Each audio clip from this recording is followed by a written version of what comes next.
for letting me speak today on the Constitution. Speaker Sir,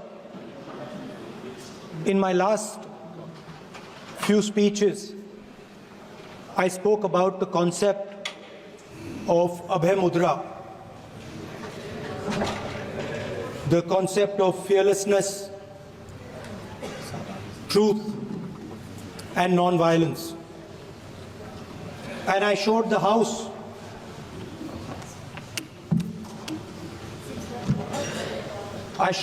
images of our different religions displaying this Abhay Mudra.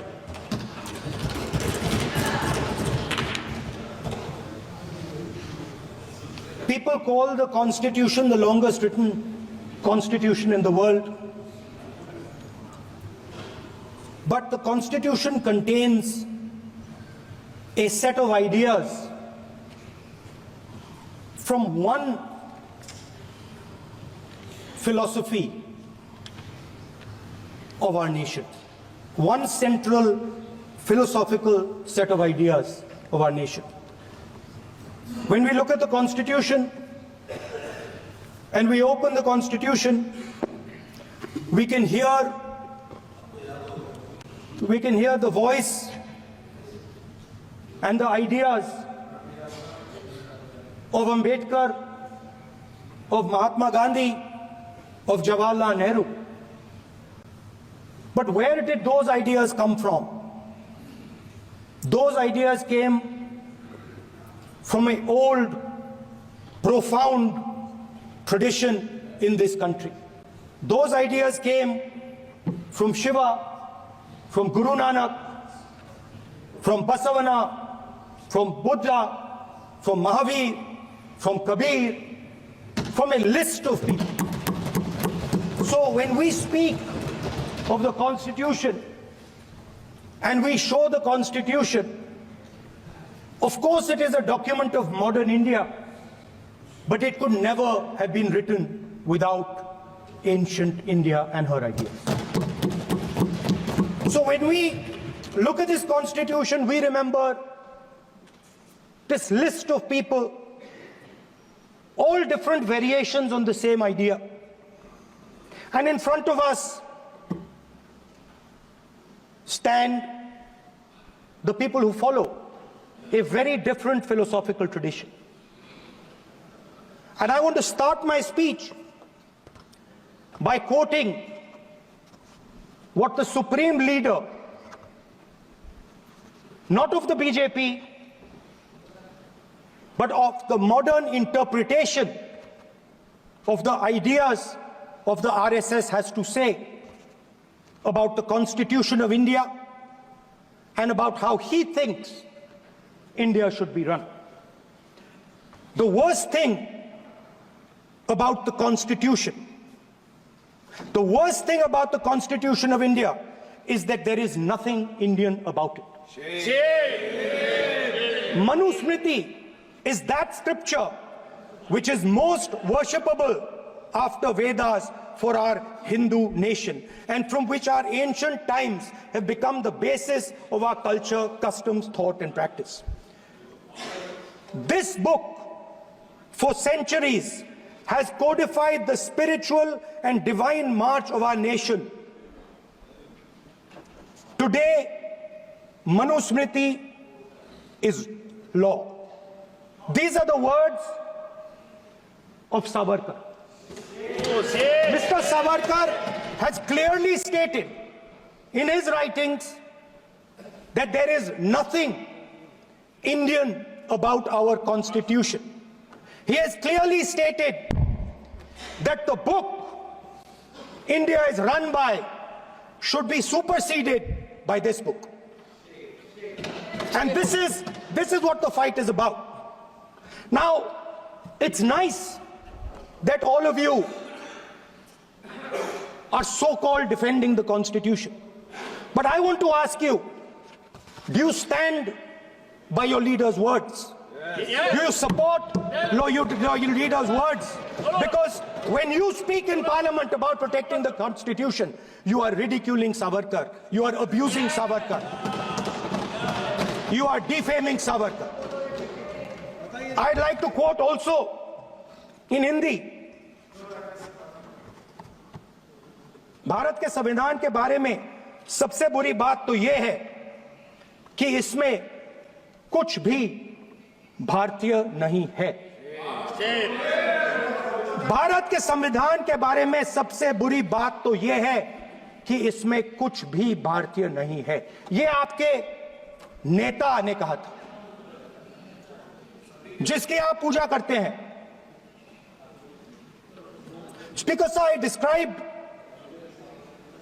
in my first speech the idea of a battle taking place. I described the Mahabharata, described Kurukshetra. There is a battle taking place today in India. And on this side are the defenders of the idea of the constitution.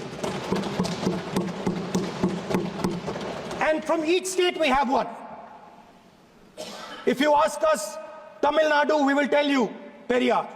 If you ask us Karnataka, we will say Basavana. If you ask us Maharashtra, we will say Phule ji, Ambedkar ji. If you ask us Gujarat, we will say Mahatma Gandhi. आप speaker को You praise these people. You praise these people hesitatingly because you have to. But the truth is that you want India to be run the way it used to be run. जैसे हिंदुस्तान पहले चलाया जाता था, वैसे ही आप हिंदुस्तान को चलाना चाहते हो। मैं बता रहा हूं, आ रहा हूं। पेशेंस रखिए थोड़ी, इतना एक्साइटमेंट नहीं होना चाहिए। स्पीकर सर, जब मैं छोटा था दिल्ली में, स्पीकर सर, दिल्ली के चारों ओर जंगल हुआ करता था। जो आज यहां रहते हैं उनको ताजुब होगा कि एम्स के बिल्कुल बगल में जंगल शुरू होता था। जहां रेलवे म्यूजियम है वहां पे जंगल शुरू होता था। वैसे ही जंगल में, दोनों नॉर्थ और साउथ, वैसे ही जंगल में हजारों साल पहले एक युवा, 6-7 साल का युवा, हर रोज सुबह उठ के 4 बजे उठ के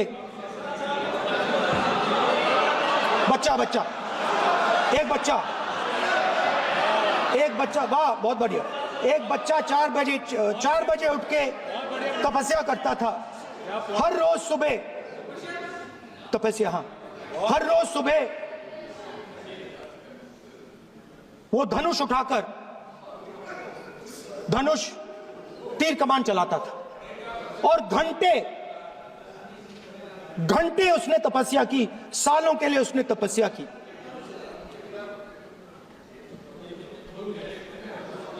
पास लोगों को पता लगने लगा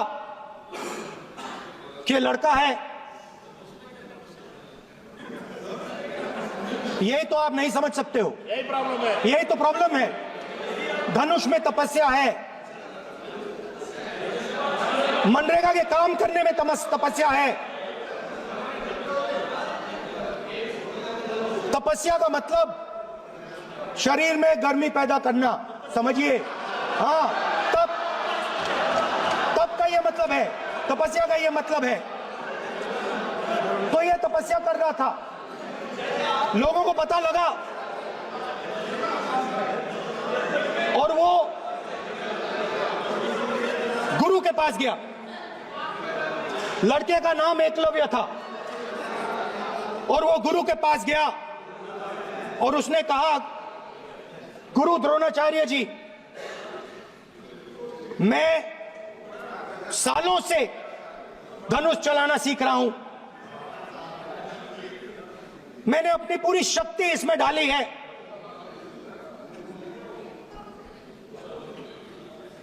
आप मेरी मदद कीजिए, आप मेरे गुरु बनिए। द्रोणाचार्य जी ने एकलव्य को कहा कि आप ऊंची जात के नहीं हो, आप ऊंची जात के नहीं हो, आप द्विजा नहीं हो, मैं आपका गुरु नहीं बनूंगा, यहां से तुम चले जाओ। और एकलव्य चला गया। फिर से एकलव्य ने तपस्या शुरू की, फिर से तपस्या शुरू की। कुछ साल बाद द्रोणाचार्य जी और पांडव उसी जंगल से निकले। एक कुत्ता भौंक रहा था, कहानी आपने सुनी है, सुना देता हूं। कुत्ता भौंक रहा था, अचानक कुत्ते की आवाज शांत हो गई। द्रोणाचार्य जी और पांडव पास गए और उन्होंने देखा कि तीरों के जाल में कुत्ता फंसा हुआ था। मुंह में तीर था एक, हाँ, मगर कुत्ता तीरों के जाल में फंसा था। एक तीर मुंह में थी, शांत था कुत्ता, मगर कुत्ते को चोट नहीं लगी।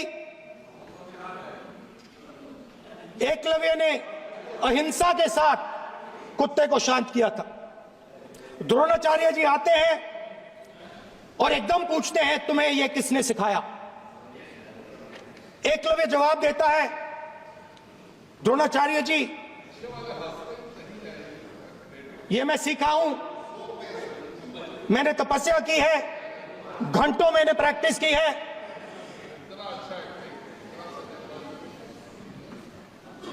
आपने मुझे गुरु बनने से मना किया था, तो मैंने एक मूर्ति, मट्टी की मूर्ति सामने रखी और मैंने प्रैक्टिस की और मैं सीखा। द्रोणाचार्य जी खुश नहीं हुए। द्रोणाचार्य जी ने एकदम कहा, तुम्हें मुझे गुरु दक्षिणा देनी है। नहीं नहीं, ये आपकी स्टोरी है, ये आपकी स्टोरी है। मेरी स्टोरी है कि द्रोणाचार्य ने पूछा।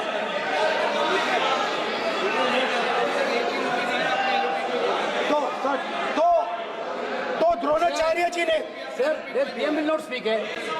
Lord wants to if you are not giving order, Prime Minister has to speak. That's what want. If you are not giving protection, if you are not giving protection to LOP, then Prime Minister has to speak here. I will tell you. We will be very clear. ठीक है sir. माननीय सदस्य, आपको मैंने कई बार कहा, आप धमकी शब्दों में मत बोला करिए। एक मिनट जाती। द्रोणाचार्य जी ने, कार्य मंत्री बोल रहे, कितना डिस्टर्बेंस कर रहे थे। द्रोणाचार्य जी ने कहा कि मुझे आप गुरु दक्षिणा दीजिए। मेरी स्पीच ले ली आपने। तो द्रोणाचार्य जी ने उनसे कहा कि गुरु दक्षिणा के लिए मुझे तुम्हारा हुनर, तुम्हारा भविष्य, तुम्हारा अंगूठा चाहिए। और एकलव्य ने अंगूठा काट के द्रोणाचार्य को दे दिया।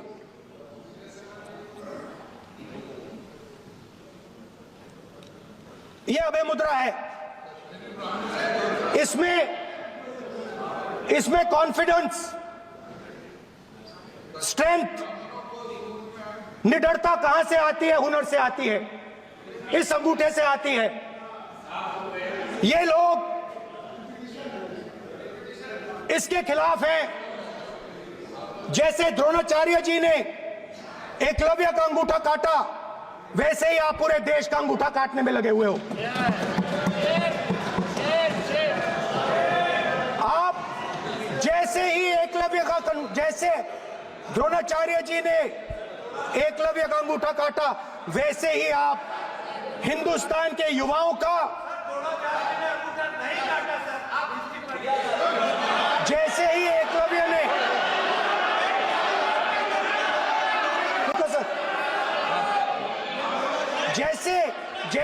एकलव्य का अंगूठा काटा गया, वैसे ही आप हिंदुस्तान के युवाओं का, सबका अंगूठा काटते हो। जब आप अदानी जी को धारावी देते हो, तो आप धारावी के जो एंटरप्रेन्योर्स हैं, जो स्मॉल एंड मीडियम बिजनेसेस हैं, उनका आप अंगूठा काटते हो। जब आप हिंदुस्तान के पोर्ट्स, एयरपोर्ट्स, डिफेंस इंडस्ट्री, ये सब जब आप अदानी को देते हो,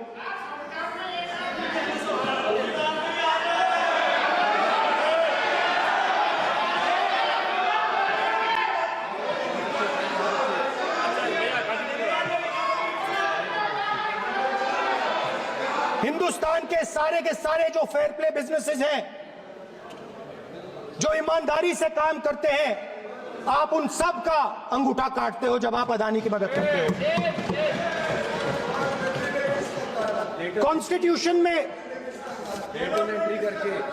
लैटरल एंट्री कर आप हिंदुस्तान के युवाओं का, पिछड़ों का, गरीबों का अंगूठा काटते हो।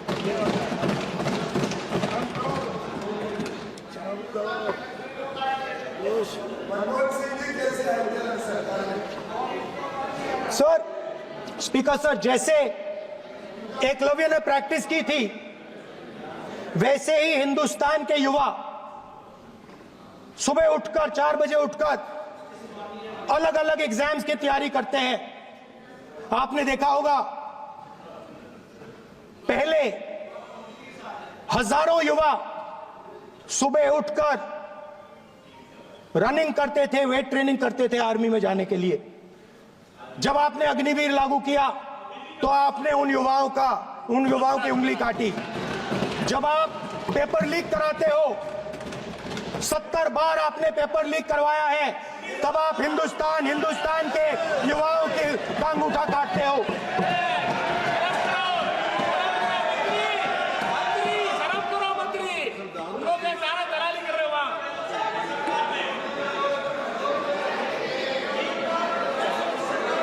आज बाहर, दिल्ली के बाहर आपने किसानों पर टीयर गैस चलाया है, आपने किसानों पर लाठीचार्ज किया है।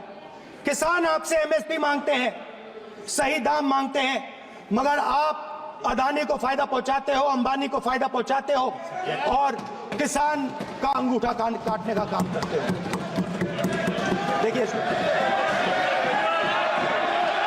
हम कहते हैं अभय मुद्रा, हम कहते हैं डरो मत, आप कहते हो हम आपका अंगूठा काट देंगे। ये फर्क है। एक तरफ कौन सर बोले, मेरे कहना है कि हम एक मिनट प्लीज बैठिए, आप बैठिए, प्लीज बैठिए, आप बैठिए।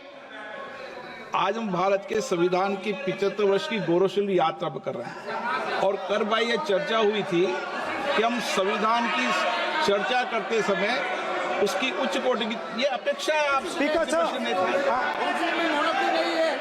आप राष्ट्रपति सर, कॉन्स्टिट्यूशन में कहीं नहीं लिखा है कि मोनोपोली होनी चाहिए। कॉन्स्टिट्यूशन में कहीं नहीं लिखा है कि पेपर लीक होना चाहिए। कॉन्स्टिट्यूशन में कहीं नहीं लिखा है कि अग्निवीर होना चाहिए। कॉन्स्टिट्यूशन में ये सब नहीं लिखा है, इसलिए मैं यहाँ रेस कर रहा हूँ। कॉन्स्टिट्यूशन में नहीं लिखा है कि हिंदुस्तान के युवाओं का अंगूठा काटना चाहिए, उनका जो हुनर है उनसे छीना जाना चाहिए।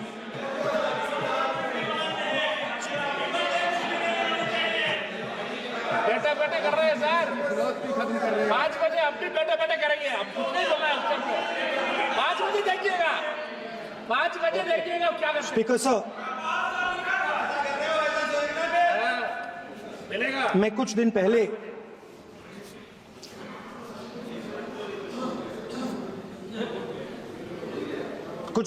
मैं हाथरस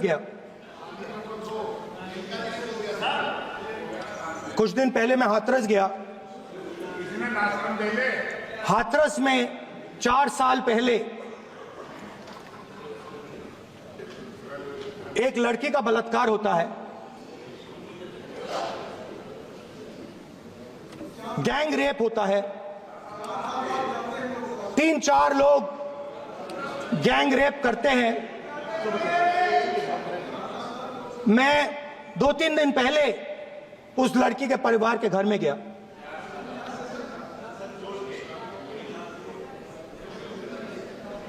जिन्होंने गैंग रेप किया वो बाहर घूम रहे हैं और लड़की का परिवार अपने घर में बंद है।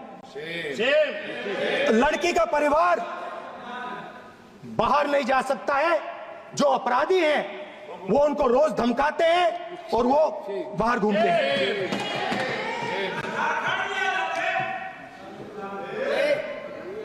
परिवार ने मुझे बताया कि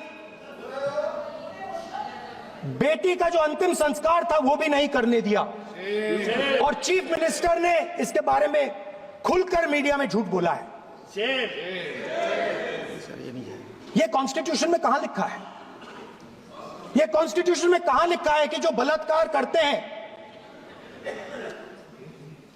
वो बाहर रहे और जिसका रेप हुआ है, जिसके परिवार, उस परिवार को बंद कर दिया जाए? कहां लिखा है कॉन्स्टिट्यूशन में? ये आपकी किताब में लिखा हुआ है, मनुस्मृति में लिखा है, मगर कॉन्स्टिट्यूशन में नहीं लिखा। और अगर आप कहते हो कि यूपी में आपका राज है और वहां पे कॉन्स्टिट्यूशन नहीं लागू होता है, वहां पे मनुस्मृति लागू हो रही है।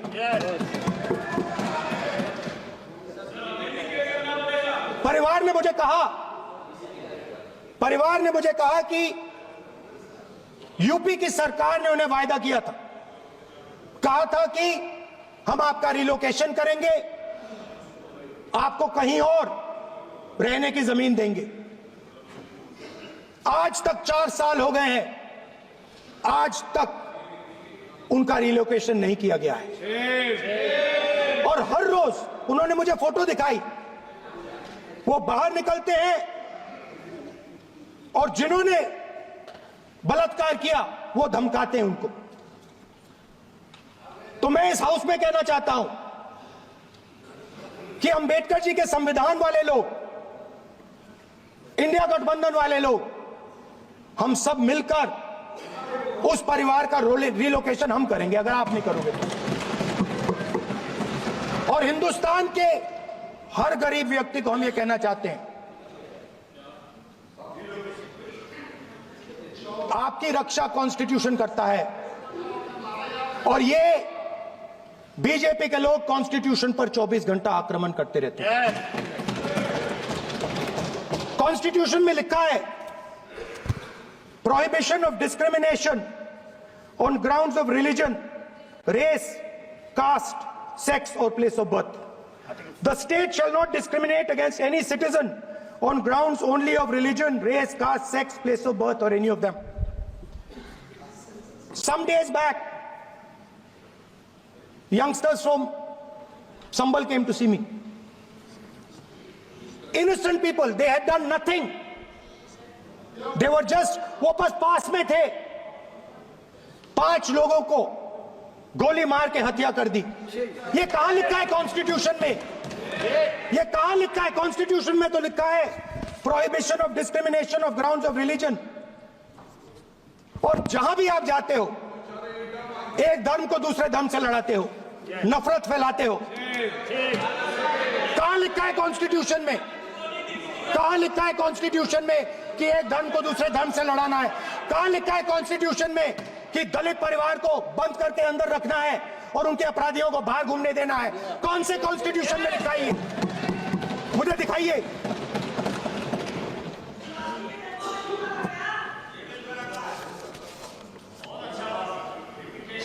स्पीकर सर, हमारी जो विचारधारा है, इंडिया गठबंधन की विचारधारा है, वो देश में कॉन्स्टिट्यूशन लाई है। हम सब मिलकर कॉन्स्टिट्यूशन की रक्षा करते हैं। अंबेडकर जी ने कहा था,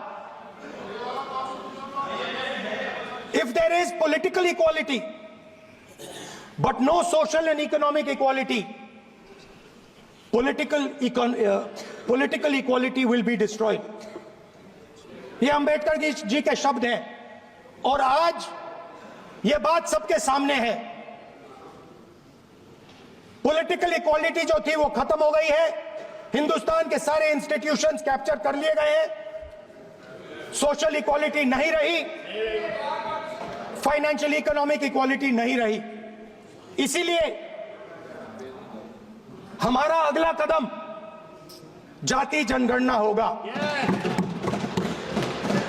हम देश को दिखाना चाहते हैं कि आपने किन लोगों का और कहां कहां अंगूठा काटा है। हम दलितों को, आदिवासियों को, पिछड़ों को, किसानों को, मजदूरों को दिखाना चाहते हैं कि आपने किस किस का अंगूठा काटा है। इसलिए जो मैंने वायदा किया था, इसी हाउस में यहां हम कास्ट सेंसस लागू करेंगे और उसके बाद हिंदुस्तान में एक नए तरीके का विकास होगा, एक नई तरीके की राजनीति होगी।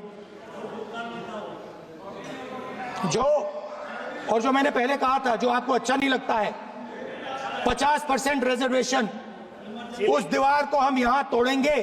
50% रिजर्वेशन की दीवार और जाति जनगणना हम यहां करा के दिखाएंगे। आपको जो कहना है कर लो, कह लो।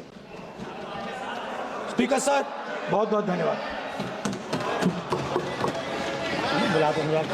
अध्यक्ष जी, सर, क्योंकि एक मिनट में बुलाते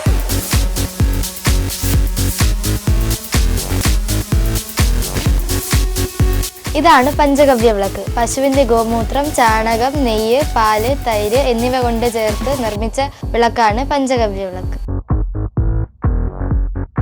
ഒരു ഗണപതി ഹോമം ചെയ്യുന്നതിന് തുല്യമാണ് ഈ പഞ്ചഗവ്യ വിളക്ക് വീടുകളിൽ കത്തിച്ചു വെച്ചാലുള്ള ഗുണം. ഐശ്വര്യവും സമ്പൽ സമൃദ്ധിയും വീടുകളിൽ വന്നു ചേരുന്നതാണ്. നിങ്ങൾക്ക് ആവശ്യമായ പഞ്ചഗവ്യ വിളക്കും പഞ്ചഗവ്യ ധൂപത്തിരിയും ഓർഡർ ചെയ്യാവുന്നതാണ്. യാതൊരുവിധ കെമിക്കലുകളും ചേരാത്ത കർപ്പൂരം വാഗമൺ സ്പേസിൽ ഇവിടെ ലഭ്യമാണ്.